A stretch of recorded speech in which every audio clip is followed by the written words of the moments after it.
Welcome back to the Charismatic Voice.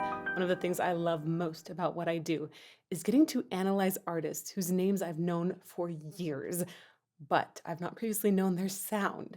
Fleetwood Mac, in particular, has been a revelation. I am in awe of their songwriting, and today I've selected a ballad to listen to that I have not previously heard. Let's get to it.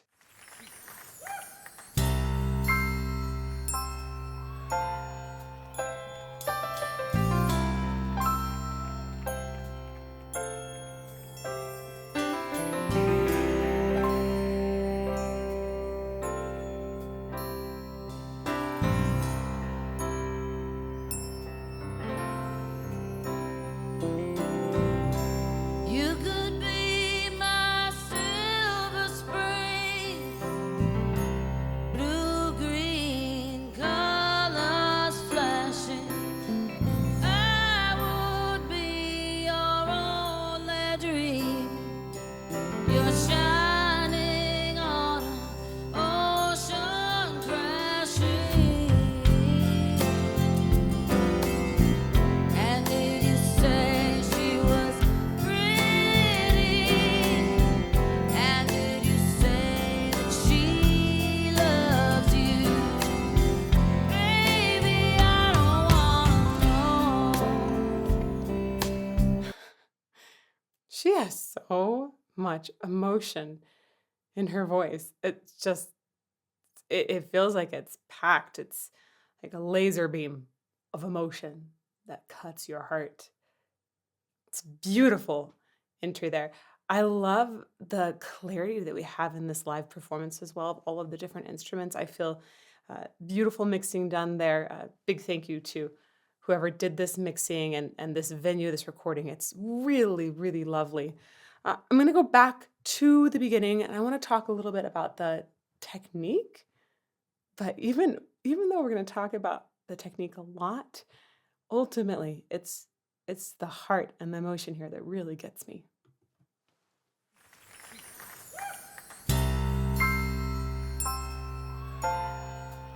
Right, that's such beautiful clarity and separation in the headphones of the instruments. It does sound like water falling in the piano sometimes. That's pretty.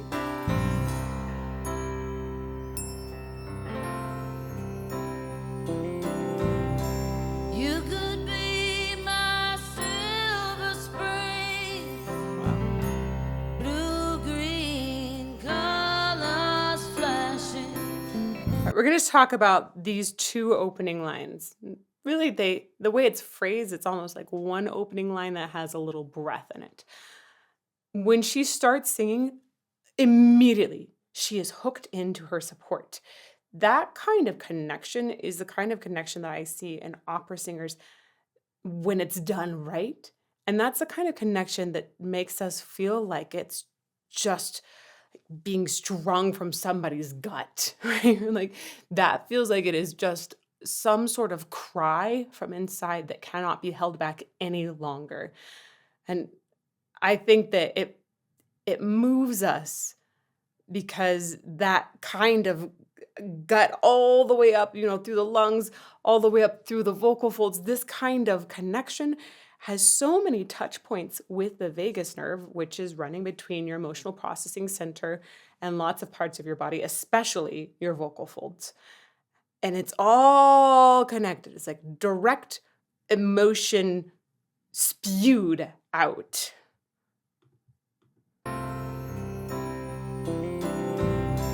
You could be my silver spring, blue green colors flashing. I would be your only dream. You're shining on an ocean crashing.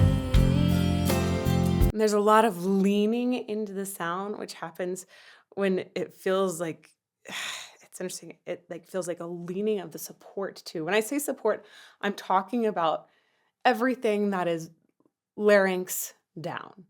I think of singing in three main steps. You would take a breath, you phonate here, and then you shape the sound in some way up above. We have a sound source, a filter. You might have heard me talk about that division before. It's very common in voice science to talk about source and filter.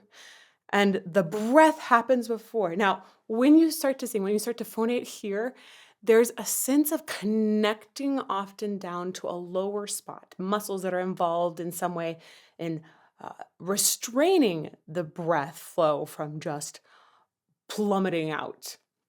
When that happens, people often report, oh, it feels almost like I'm leaning into my diaphragm, or they might even feel like a tug, a certain resistance that happens down in the pelvic floor, meaning that those muscles all the way down there are involved in supporting the voice. It's pretty incredible. I hear that leaning throughout this entire first opening. It's glorious. It's very connected. Like right there, actually, boom, lean. Blue green colors flashing. I would be your only dream. You're shining on an ocean crashing. And did you say she was pretty? That vibrato in there is amazing. She loves you.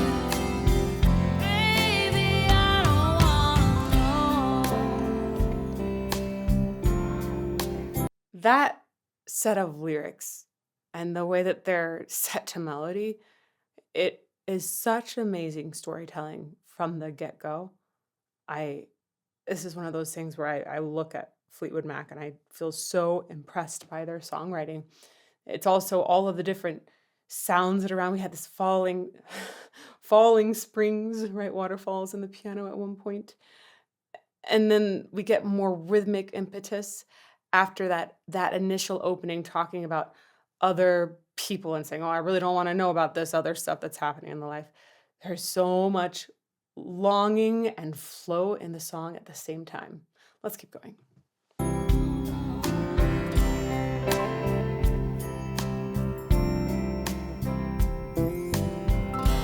I begin not to love you.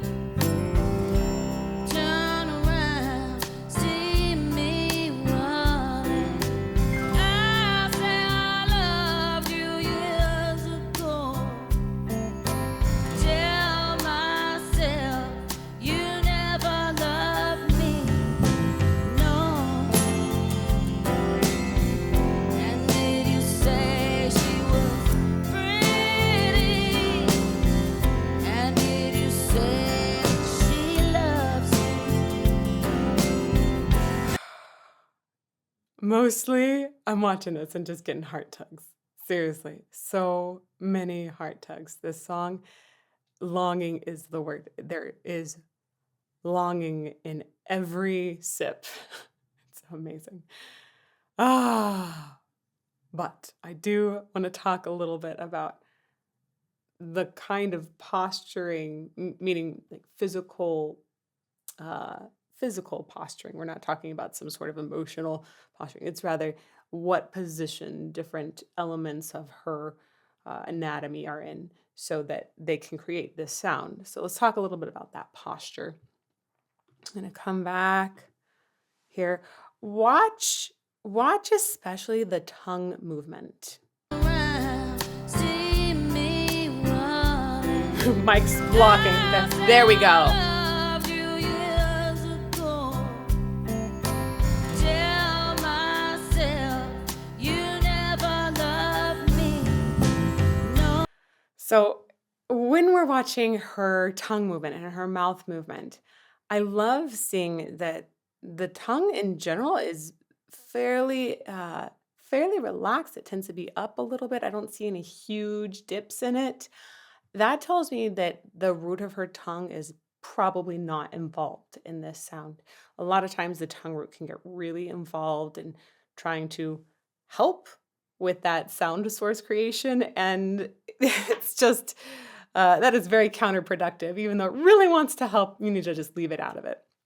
And with that often comes a lot of jaw tension as well. And she looks very relaxed here. that means that the sound is more free to just travel up. And that's important. A lot of times people's sounds will get blocked back here. It's like it's trying to get past something and they can't figure out what's in the way. Usually, one of the most common things is going to be tongue retention or jaw tension. But that seems very out of the way in her voice. And she leans into having so much nasality in her sound. But this is a free, authentic sound. She ends up essentially channeling everything through the same resonance, partly because she's not futzing with it in the back. Let's go back one more time. Love you. Turn around, see me running. I say I loved you years ago. Tell myself you never loved me, no. And did you say she was pretty? And did you say she loves you? Baby, I don't wanna know. Oh no. And can you tell me, was it worth it? Really, I don't wanna know. Oh, that was a beautiful little cascade in the piano there. Oh my gosh, that was so lovely. Really, I don't wanna know. Feels like something out of like Ravel or Debussy. It was so pretty. And that's, I think, Christine McVie there. This band just put their hearts out there despite all of the drama, all of the breakups, romances that happened throughout the years. They really put their hearts out there. It's incredible. I have so much admiration because I think it's really tough when a person is in the spotlight and they need to work through relationships. Relationships are hard. They require a ton of communication. They have ups and downs. They're wonderful and rewarding when they're good. I got a great one, you guys. I know it's fantastic. I can testify like it is wonderful when it's good, and we work through so many things.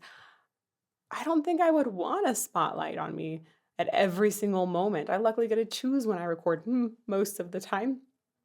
With a band like this, they go up, and if they had a fight just before the performance, they're still gonna get recorded. And I think that rather than shy away or try to hide that, they said, I'm putting that out there. And this is my life. And let's use it to connect to the humanity of our listeners. It's really, really beautiful and really touching. So much respect. Tell me, was it worth it? Really, I don't wanna know.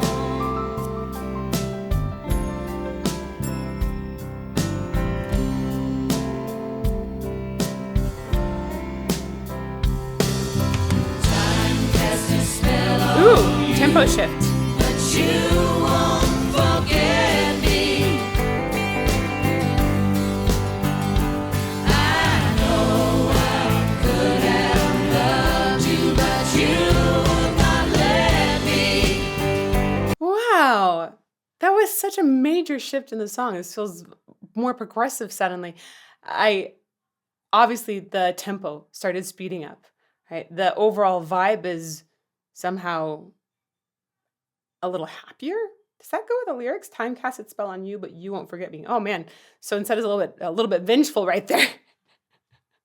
Amazing. That was a really, really cool shift. And I love the way that they brought this 3-part harmony to the forefront. Note that Stevie Nicks' voice is actually very much blended into the harmony. It's not really front. Cast a spell on you, but you won't forget me.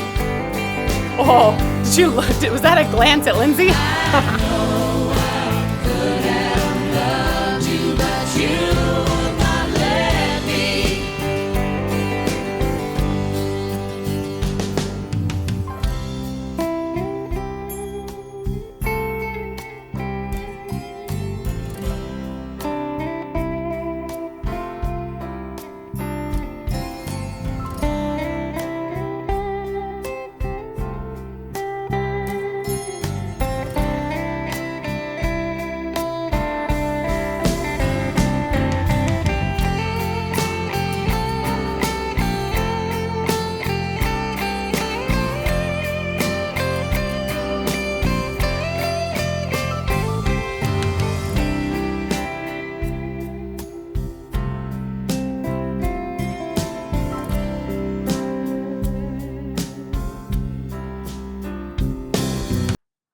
I feel like I just gained a new appreciation for guitar.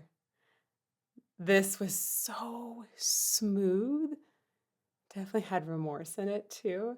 So smooth though, and it felt like it was tender and delicate. I think I've often seen guitar that just shreds, right? Or I've seen these huge, beautiful legato lines with brilliant melodic choices from Slash. This had so much tenderness, and it all of the lines were really connected.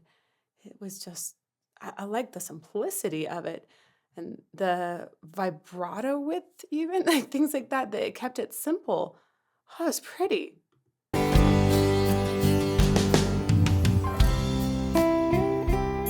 love those slide there, it's so gentle.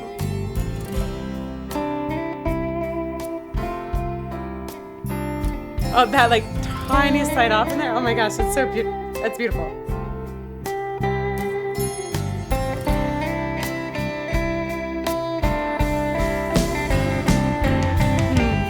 And that swell is lovely.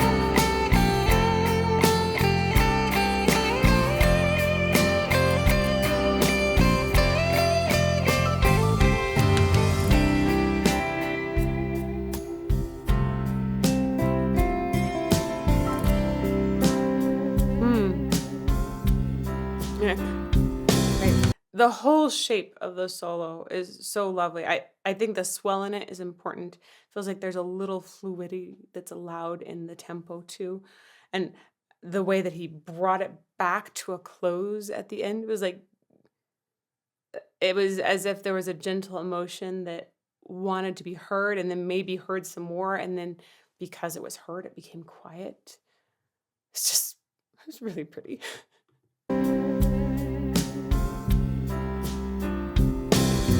Time casts its spell on you, but you won't forget me. I know I could have loved you, but you would not let me. I'll follow you down till the sound of my voice will haunt you. Wow. You'll never get away from the sound of the woman that loves you. Wow. There's some intense looks there. There you go. Hearts out on the stage. I think they like to use each other for fuel. They must. That or they're just totally destroyed by the end of the set because that's a lot of emotion to be going through on stage. Wow. Wow. And it's so interesting how it seems like Stevie was specifically seeking out his eyes here, basically saying, "Look at me. I mean this about you." Wow, that's intense. Never get away from the sound of the woman that loves you. Yep, you're never gonna get away. Too real. Follow you down till the sound of my voice will haunt you. Words are just a fool. You'll never get away from the sound of the woman that loves you. Words are just a fool. I'll follow you down till the sound of my voice will haunt you. Give me just a chance. You'll never get away from the sound of the woman that never get away. I got like shivers up my spine through my whole body because that is so real what's happening on stage right now. That is when I talk about that direct emotional connection to the vocal folds. Oh my gosh, I hear it. There is so much complexity in the emotion. I love again that we've got three parts here. Stevie's coming more forward, and boy, she is chewing up her consonants. You can hear some vindictiveness and how she spits them out. It's intense. I'm honestly shocked by the way that she's able to hold eye contact with Lindsay too. There is a demand in the eyes and a furiousness of not backing down. That is intense. I have to say, if there are breakups or if there's tension in a band, this kind of eye contact to fuel a performance, if they can handle it, like they need to be able to survive, okay? If they can handle it, this is great fuel. It is uh, delivering more eye contact like that has got to fuel that direct emotional connection into the voice.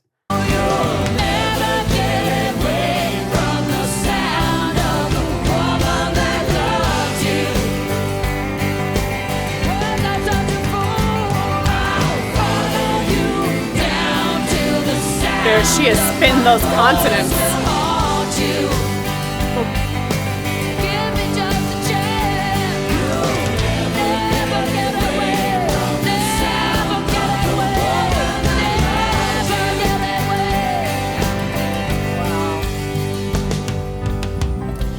You could be my silver spring, my blue-green colors flashing.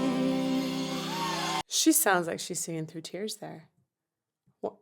I really, especially when you get to that lower note, which often requires more air and steadiness, it sounds like it's about to fall apart. You could be my silver spring, Right there. my blue-green colors flashing. Wow. Wow. What an incredibly human performance. This is the kind of stuff that AI will never be able to replicate. It is just emotion and connection to other people. Wow. I'm going to put together a list here. I want to put together a list of songs that are so emotion filled, I never think AI will be able to replicate them. Right? Who's with me? We need to go down this because all of that news recently gets a little scary sometimes, but this is humanity. It's a beautiful thing. Here's a list to check out, and may you fall more in love with music every day.